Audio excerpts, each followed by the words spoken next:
In this video, I'm going to show you how to share logins with anyone using 1Password. So once you're in 1Password, go ahead and click on the vault on the left-hand side and find the vault that contains the password or login that you want to share. Click in the view vault as you can see here, and you'll be able to find the credentials or logins that you want to share. So I'm going to take login as an example here, and I will click on it. And in the upper right, you see the option to share. So if you click on share, you can now share this for up to 30 days. As you can see, for an hour, all the way up to 30 days. So in this case, I'm going to share this for 30 days.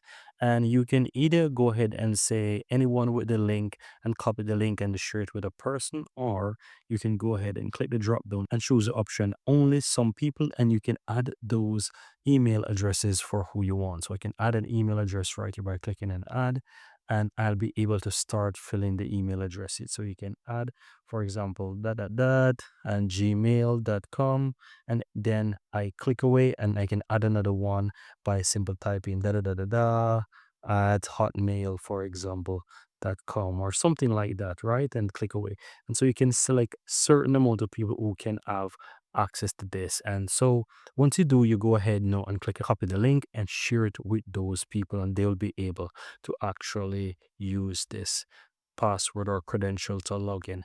And that's it. And once you're ready, you can always go ahead and remove who you don't want to actually use it. But that's pretty much all. You can easily share login credentials using 1Password.